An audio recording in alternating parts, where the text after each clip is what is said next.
കൊല്ലം തേവലക്കരയിൽ സ്കൂളിൽ ഷോക്കേറ്റ് മരിച്ച മിഥുനു വിടചൊല്ലാൻ നാട്. തേവലക്കര സ്കൂളിൽ പൊതുദർശനം തുടങ്ങി.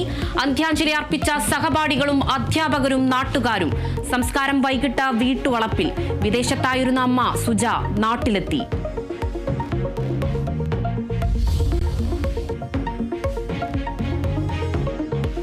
തൃശൂരിൽ വീണ്ടും ജീവനെടുത്ത റോഡിലെ കുഴി. അയ്യന്തോളി കുഴിയിൽ വീഴാതിരിക്കാൻ ബൈക്ക് വെട്ടിച്ച യുവാവിന് ദാരുണാന്ത്യം. മരിച്ചത് എൽത്തുരത്ത് സ്വദേശി ആബേൽ.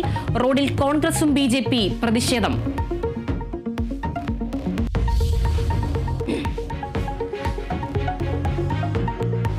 എടിഎം നവീൻ ബാബുവിന്റെ മരണത്തിൽ PP ദിവ്യ ഹൈക്കോടതിയിലേക്ക്. കുറ്റപത്രം റദ്ദാക്കണമെന്ന ആവശ്യം. നവീൻ ബാബുവിനെതിരെ തെളിവുകളുണ്ടെന്ന ദിവ്യയുടെ അഭിഭാഷകൻ K. വിശ്വൻ. ദിവ്യ നിരപരാധിയെന്നും കുറ്റപത്രം നിലനിൽക്കുമില്ലെന്നും വാദം.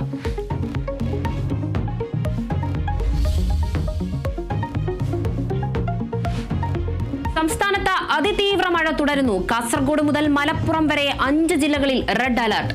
പാലക്കാട്, തൃശൂർ, എറണാകുളം, ഇടുക്കി ജില്ലകളിൽ ഓറഞ്ച് അലർട്ട്.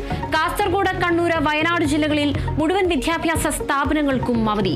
കോഴിക്കോട്, വടകര താലൂക്കിലെ വിദ്യാഭ്യാസ സ്ഥാപനങ്ങൾക്കും അവധി.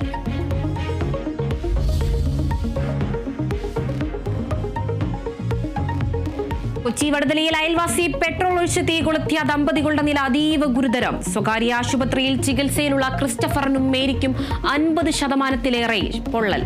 തീ കൊളുത്തിയ ശേഷം ജീവനൊടുക്കിയ അയൽവാസി വില്യമിന്റെ പോസ്റ്റ്മോർട്ടം ഇന്ന് കളമശ്ശേരി മെഡിക്കൽ കോളേജിൽ.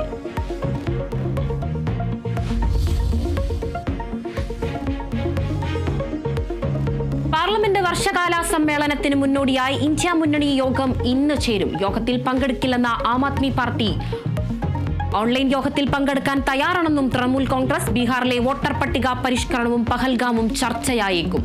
മുന്നണി യോഗം ചേരുന്നത് 1 വർഷത്തിന് ശേഷം.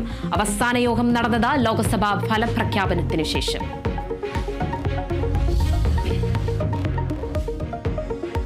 കേരള സർവകലാശാലയിൽ പ്രതിസന്ധി സമവായത്തിലേക്കെന്ന സൂചന. VC-യുമായുള്ള സിൻഡിക്കേറ്റ് അംഗങ്ങളുമായുള്ള ചർച്ച നടത്തി ഉന്നത വിദ്യാഭ്യാസ മന്ത്രി R. ബിന്ദു.